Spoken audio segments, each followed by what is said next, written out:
Between Nadorsky and Shea. Do the police yet have any idea how Grady might have gotten a hold of Shea's gun?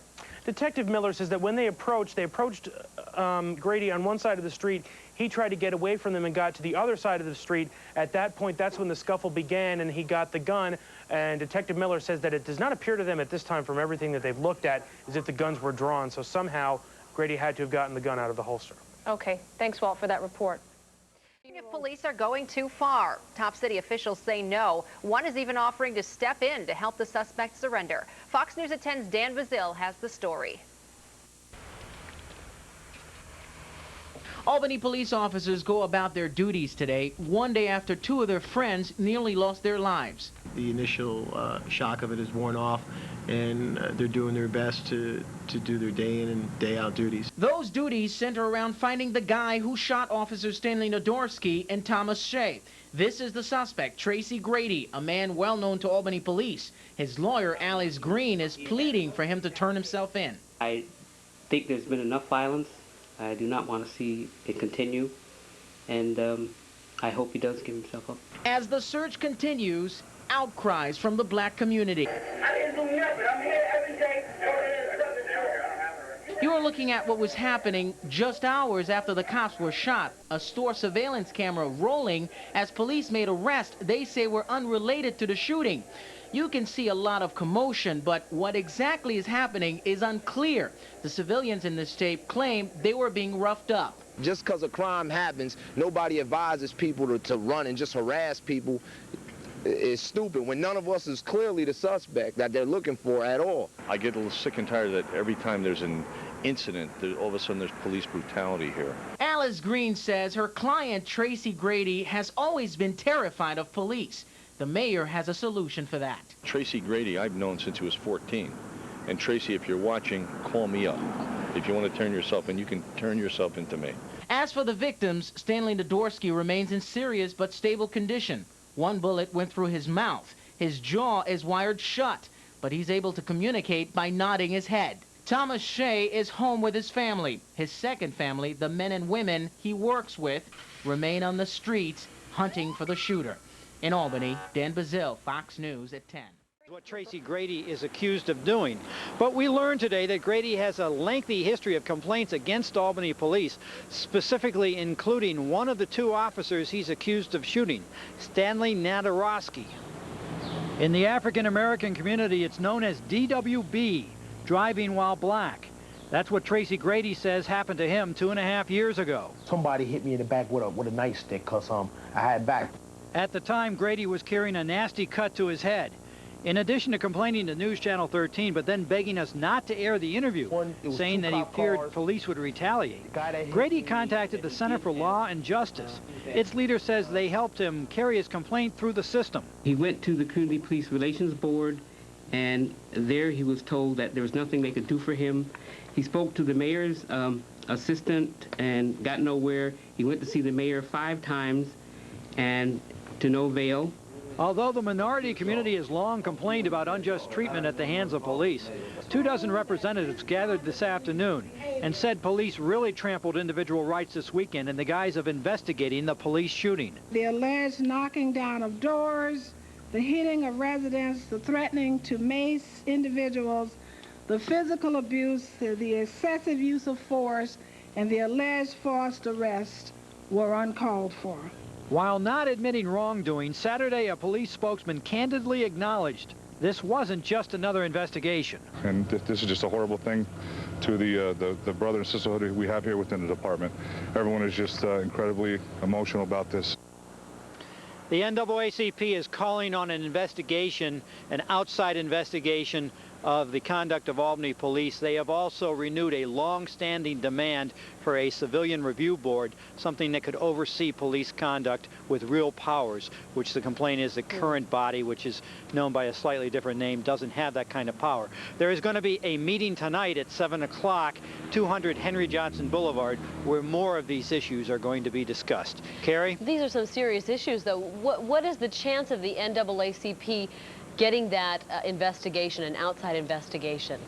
Well, it's hard to say. A lot of what we heard today, we have heard before. Now, obviously, there were the specifics of the events of this weekend, but most of these complaints have been aired in Albany for a long time, and frankly, not a lot has been done. So if you're asking me what is my opinion, well, probably not that good that there will be a further investigation with teeth. Hopefully that's not the case. Okay, Bill Lambden, thank you for that live report. The Rockefeller drug laws is really what's causing the problem.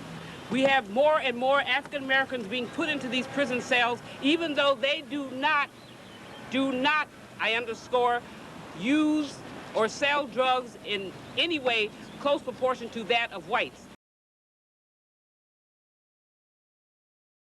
To remember Dr. Martin Luther King Jr. today on his day.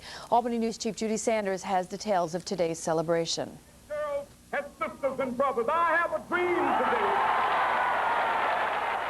Dr. Martin Luther King would have been 72 years old today if he had lived, but his dream for civil rights and nonviolence lives on. At a memorial service at the Empire State Plaza, the interdenominational choir sang his praises, and Jimmy Lucas reenacted the famous speech that Dr. King gave during the March on Washington in 1963.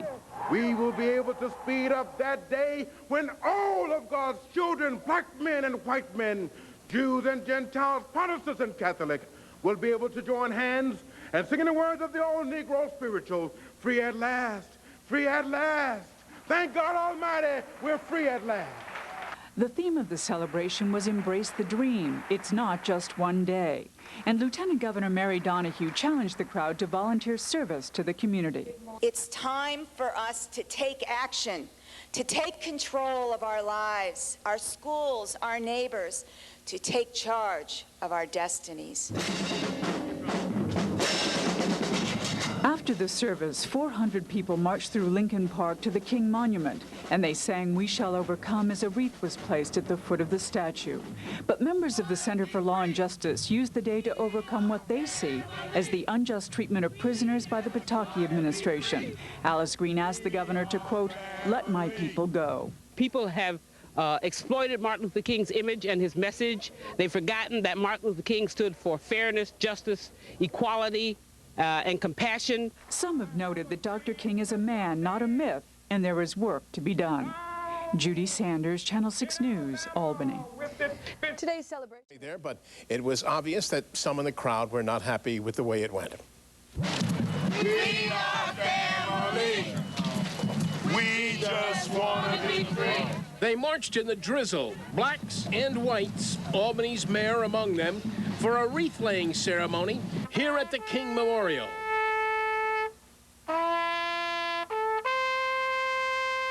And some brief words of hope about the martyred civil rights leader from a local pastor. We thank you for this prince and this prophet, Dr. Martin Luther King Jr., and that we may not only embrace the dream, but actualize the dream. No disruptions, no incidents as in some past years, but there was a certain tension here. We're continuing to institutionalize Martin Luther King Day to the point that it has no meaning. Alice Green of the Center for Law and Justice said her group represents the true King spirit, here to protest a criminal justice system that she says is discriminatory to people of color. We see that laws are being applied in such a way that they're discriminatory against African Americans and Latinos and poor people, that people are sitting in prison because of the interest in keeping them there for to develop a prison industrial complex so other people can live off of our bodies. There's no light at the end of the tunnel, so what do these inmates do? This woman calling for immediate parole for inmates like her husband, a convicted murderer, which may or may not engender sympathy among a wider audience. At any rate, the ceremony would go on without incident. Come someday.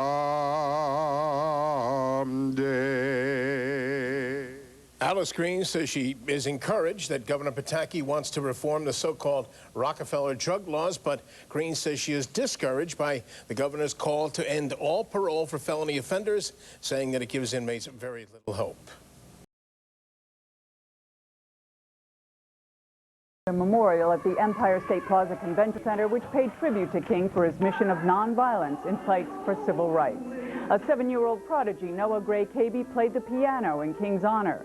And Dr. Benjamin Hooks, the former director of the NAACP and a friend of King's, denounced President Bush's court challenge of affirmative action policies at the University of Michigan. Later, outside during a march to the King Memorial in Lincoln Park, groups protested the move toward war in Iraq and what they call the inhumane treatment of predominantly minority inmates in New York's prisons. That's the message of Martin Luther King, that you got to be an activist. You got to be out here and pave the streets and work for justice. Getting up here with just mouthing off a few words and rhetoric and singing a few songs is not going to get us justice. We have to be on the street to get justice. We're nonviolent. Trimble and the director of the Center for Law and Justice told reporters the first arrest under such a curfew would produce what Trimble calls a slam-dunk lawsuit. Albany Councilmember Sarah Curry Cobb has proposed a curfew to keep kids under 16 off of city streets during certain hours of the night. There have been a few celebrated cases, we know, but no one has given us any indication that the problem is so tremendous that we can't do some other kinds of programming to deal with the problem. Alice Green says education is the best way to curb teen violence.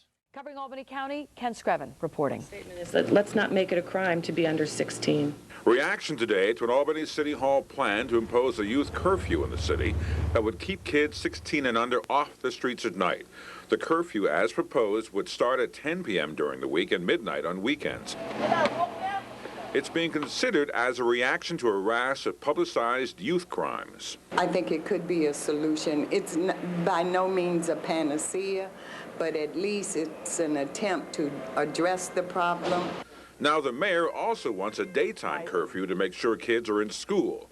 But the Center for Law and Justice and the New York Civil Liberties Union both say curfews don't work, they are unconstitutional, and they target only minority youth. Curfews are used against young people of color more often than any other children. The government has no business circumventing parental authority by imposing a curfew. While the two groups plan on stepping up street law education for teens and urging parents to fight the curfew idea, Mayor Jennings said today they should stop taking pot shots at the curfew idea and try to work with a plan to stop youth crime. So I think it's a political knee-jerk reaction to some celebrated cases. Ken Screven, Channel 6 News, Albany. Committed by kids. But as Jennifer Leake reports, an anti-curfew campaign has gotten underway to turn the lights onto the After Dark program they say is outdated. Albany city leaders are thinking about reining in the young people, imposing a curfew to keep kids younger than 16 off the streets after 10 p.m. Hopefully it will enhance the quality of life for the young people that are right now making wrong decisions. Mayor Jerry Jennings says a curfew would be part of a comprehensive plan to get kids on the right track. We're concerned for a number of reasons. Kicking off an anti-curfew campaign, civil rights activist Alice Green wants people to know curfews are unconstitutional and encourage police profiling to target kids and minorities. They are penalized for being young. We can't say, okay, this 10-year-old has a right, 10-year-old needs direction.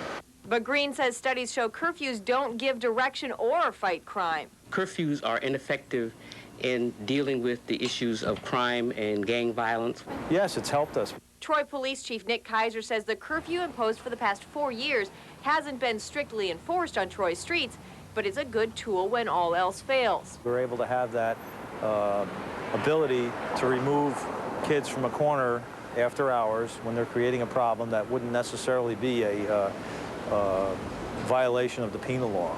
It allows us then to make that arrest and get them off the streets. Mayor Jennings says that's all they're hoping to do in Albany, hoping it will right the way for the city's kids. If we have to take a step like this to, improve the quality of life, as I indicated, for everyone, then it's something the council and I will move forward with. Mayor Jennings says the curfew proposal will be well scrutinized before the Common Council will make a final decision. He also proposes a daytime curfew. If cops see a kid, for instance, on the streets when they should be in school, they'll round them up, bring them to the school, and follow up with the parents later to find out what the problem is. For News 10, I'm Jennifer Lee. It revealed Davis really had a toy truck instead of keys. The Center for Law and Justice was founded in response to the incident. It's been working with police ever since. Unfortunately, Racism, discrimination, and racial and ethnic profiling persist in our community, including our police department. With the change in attitude, with the more cooperative and collaborative endeavors in the community, I think that we are moving in the right direction. Some of the issues the police department is looking at is the way chases are handled and also the use of deadly force. 2 decades later, some say the wounds have finally begun to heal. Ken Scriven has more in our downtown newsroom. Ken? Jack, there may still be some debate over whether the wounds have actually healed or over the progress made since Jesse Davis, but at least today, all sides met at the same table. Brutal shooting of Jesse Davis 20 years ago was a watershed event for the people of this city. It was a tragedy for everyone involved. This is the building on Albany's Clinton Avenue where Jesse Davis was shot by Albany police on July 18, 1984. And it's been boarded up and crumbling in plain sight ever since then. That day, Albany police were called here to deal with a mentally disturbed black man gone berserk. Police say Davis was shot several times after he refused to drop a large kitchen fork. This graphic photo taken at the scene shows Davis holding a toy and a keychain. Albany's black community rose up